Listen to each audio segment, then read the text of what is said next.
এত বড় সাহস ওরা পায় কিভাবে? এবার অন্তর্বর্তী সরকারের আইন উপদেষ্টা আসিফ নজরুলের কার্যালয় উপদেষ্টা ওনার বাসার সামনে থেকে আমরা সরাসরি যুক্ত আছি। বাসভবন আসলো, ওখানে কিন্তু আসলে ওনার কিন্তু বর্তমানে এখানে কিন্তু অনেক মানুষ কিন্তু এখানে বসে আছে, একটি বিক্ষোভ মিছিল করতে হবে। অবশেষে রাষ্ট্রপতির বিশেষ নির্দেশের মাধ্যমে গ্রেপ্তার করা হয় উপদেষ্টা আসিফ নজরুলকে। আজ সকালে সেনাবাহিনীর বিশেষ অভিযানের মাধ্যমে তাকে গ্রেপ্তার করা হয়। 550 কোটি টাকার দুর্নীতি, ডক্টর ইউনূসের বিশেষ সহকারী, এবং তিনি বিদেশ পালিয়েও গেছেন। ক্ষমতা যখনই থাকবে তখন কিচ্ছু জানা যাবে না, ক্ষমতা শেষ হলে সব জানা যায়। দুর্নীতির অভিযোগ মাথায় নিয়েই দেশ ছেড়ে গেলেন সদ্য বিদায়ী অন্তর্বর্তীকালীন সরকারের প্রধান উপদেষ্টা ডক্টর ইউনূস। দেশ ছাড়ার হেরিক পালাচ্ছেন উপদেষ্টারা, ভেতরের গোপন খবর ফাঁস। আমাদের চারপাশে সমস্যার শেষ নেই।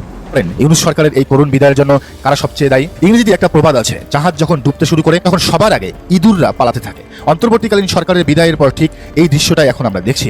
যারা গত 1.5 বছর এসি রুমে বসে জাতির সামনে লম্বা লম্বা নীতিবাক্য আউড়িয়েছেন, তারা এখন একের পর এক চুপিসারে দেশ ছেড়ে পালান। সম্মানিত দর্শক মণ্ডলী, আজকের এই ভিডিওটি যে যেখান থেকে দেখছেন সকলকে অনুরোধ করছি আজকের এই ভিডিওটি শেষ পর্যন্ত দেখার জন্য, কেননা ভিডিওর শুরুতে বিশেষ কিছু অংশ দেখেছেন। সেই অংশ বিষয় থেকে আশা করি বুঝতে পেরেছেন আজকের কোন বিষয়টা আপনাদের সামনে তুলে ধরছি। তো চলুন দর্শক বিস্তারিত ভিডিওটি দেখে আসি। চ্যানেলে নতুন হলে সাবস্ক্রাইব করে ভিডিওতে একটি লাইক করে দেখতে থাকুন সম্পূর্ণ ভিডিওটি।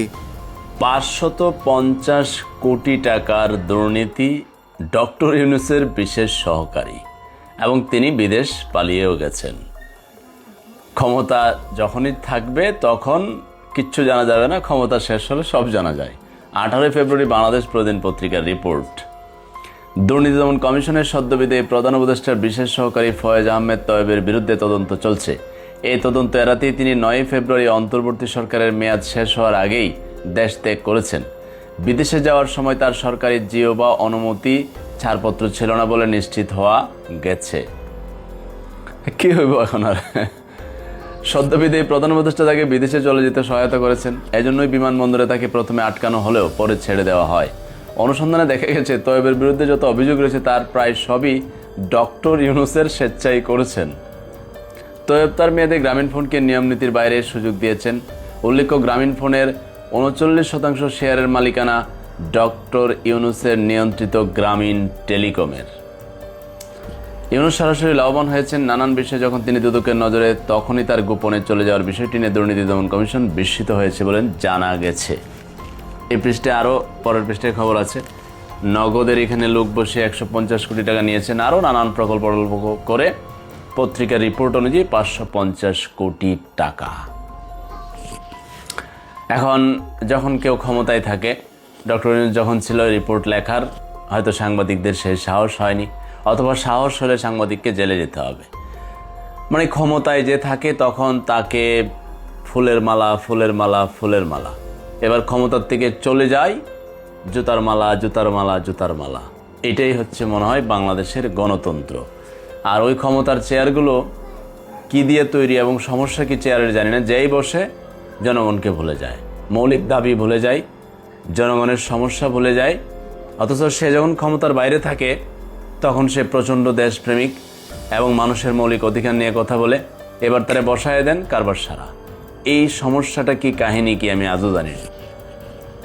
মানুষের মৌলিক সমস্যা, এই যে গ্রামীণ ফোন বলেন, এছাড়া অন্যান্য এই মোবাইল যারা, কি পরিমাণ প্যাকেজের ঝামেলা, কল রেট বেশি, এইগুলোর সমাধান না করে আরও উল্টা পার্সেন্টেজ বাড়াই দিয়ে গেছে প্রতিষ্ঠানগুলোকে। এখন কি করবেন? কিছুই তো করার নাই। এখন আরও হয়তো বের হবে, আরও দেশে বিদেশ থেকে ডক্টর ইউনূসের বিরুদ্ধে ডক্টর ইউনূস কী কী করেছে এখন সব জানা যাবে। জানা গেলে কী হবে? আর ডক্টর ইউনূসে উনি তো আন্তর্জাতিক মানের খেলোয়াড়। এখন ওনাকে কে ধরবে? যে সরকারি আসুক নিশ্চয়ই ওনাকে নট টাচ না হলে কিন্তু অনেক কিছু হয়ে যায়, যাই ঝামেলা আছে। যাই হোক, আমরা চেয়েছিলাম মৌলিক অনেক কিছু, এখন হয় না, কি করবেন? কপাল খারাপ। আর বরাবরের মতো তাকে খুঁজে বের করেছেন সকলের প্রিয় সাংবাদিক ইলিয়াস হোসেন। মঙ্গলবার রাতে প্রায় 50 মিনিটের এক প্রতিবেদনে নজরুলের মুখোশ খুলে দিয়েছেন তিনি। জানিয়েছেন, এ নজরুল সুন্দরী নারী ভোগের বিনিময়ে বাংলাদেশ সরকারি থেকেও কাজ করছে ভারতের পক্ষে। সাম্প্রতিক সময়ে অন্তর্বর্তীকালীন সরকারের আইন উপদেষ্টা ডক্টর আসিফ নজরুল ও জনপ্রিয় সাংবাদিক ইলিয়াস হোসেনের মধ্যে দ্বন্দ্ব তৈরি হয়েছে। ইলিয়াস হোসেন নতুন সরকার গঠনের সময় নজরুলের কিছু কাণ্ডকীর্তির সমালোচনা করে অতঃপর আসিফ নজরুল ইলিয়াসকে নিয়ে যা তা বলতে শুরু করে। তারপরই ইলিয়াস হোসেন নজরুলের আগাগোড়া তদন্তে নামে, আর তাতে কেঁচো খুঁজতে গিয়ে সাপের সন্ধানই পেয়েছেন ইলিয়াস হোসেন। কিছুদিন আগে তিনি একটি পোস্টের মাধ্যমে নজরুলকে নারীবাদ চরিত্রের ইঙ্গিত দিয়েছিলেন, আর এবার সরাসরি সামনে নিয়ে আসলেন। প্রেম নাকি পরকীয়া, নজরুল ব্যক্তিগত জীবনে কি করবে সেটা তার একান্ত ব্যাপার, এটা নিয়ে আমাদের কথা না বললেও চলত। তবে তিনি নারীবাজি করতে গিয়ে যে দেশটাকে নিলামে তুলছেন তা তো মেনে নেওয়া যায়। ইলিয়াস হোসেন জানিয়েছেন, আসিফ নজরুল উপদেষ্টা হয়ে বাংলাদেশের নয়, ভারতের হয়ে কাজ করছে। তবে তিনি নিজে সরাসরি করছেন না, প্রথম আলোর মাধ্যমে করছেন। আর করছেন বললে ভুল হবে, নজরুল করতে বাধ্য হচ্ছেন। ইলিয়াস হোসেন দাবি করেছেন, হানি ট্র্যাপে ফেসেছেন আসিফ নজরুল।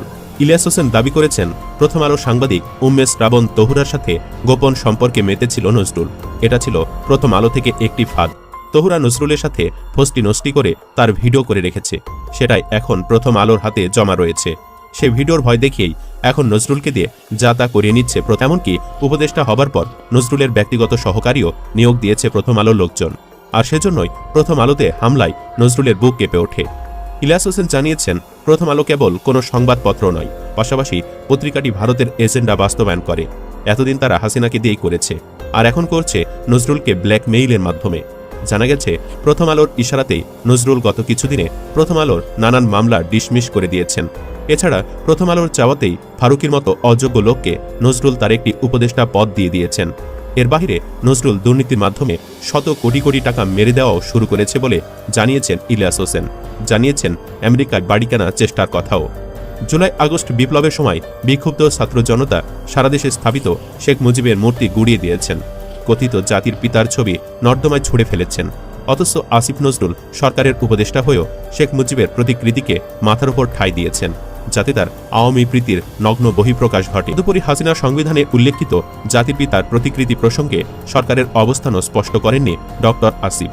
ফলে সারা দেশে মুজিব মূর্তিসমূহ গুড়িয়ে দেওয়া হলেও বিভিন্ন সরকারি দপ্তরের কর্তা ব্যক্তিদের মাথার উপর এখনও শোভা পাচ্ছে মুজিবের ছবি। ফ্যাসিবাদের মূর্ত প্রতীক হিসাবে আসিফ নজরুলদের মধ্যে ফ্যাসিবাদকে প্রতিবিম্বিত করছে ইনকিলাব। বিপ্লবোত্তর সরকারের আইন উপদেষ্টার অগ্রাধিকার ভিত্তিক এজেন্ডা হওয়া উচিত ছিল গণহত্যার বিচার। সে বিচারকে প্রহসনে পরিণত করতেই আসিফ নজরুল রাত দিন কাজ করে যাচ্ছে। প্রথমত, জুলাই আগস্ট গণহত্যার প্রধান যে আসামি তাকে নিরাপদে পালিয়ে যেতে দেওয়া হয়েছে। দ্বিতীয়ত, বিচার যাতে প্রলম্বিত হয় এ লক্ষ্যে এটা ওটা করে কালক্ষেপণ করা হচ্ছে। 1973 সালের ইন্টারন্যাশনাল ক্রাইম ট্রাইব্যুনাল অ্যাক্টের যে সংশোধনের কথা বলা হচ্ছে এটির আদৌ প্রয়োজন নেই। শেখ হাসিনা যে সংশোধন করে গেছেন সেটি যথেষ্ট। যদি সংশোধন প্রয়োজন হয় সেটি হতে পারে গণহত্যার বিচারের পর। বিচারের আগে আইনের সংশোধন বিচারকে পিছিয়ে দেবে। ততদিনে জাতীয় নির্বাচন সামনে চলে আসবে, তাতে নির্বিঘ্নে অংশ নিতে পারবে শেখ হাসিনা এবং তার দল। সেই সুযোগ করে দিতেই চলছে নানা টালবাহানা। শেখ হাসিনা নিয়োজিত বিচারকদের বেছে বেছে ভালো জায়গাগুলোতে পোস্টিং দেওয়া হয়েছে। পক্ষান্তরে 15 বছর ধরে নিগৃহীত বিচারকদের দেওয়া হচ্ছে ডাম্পিং পোস্টিং।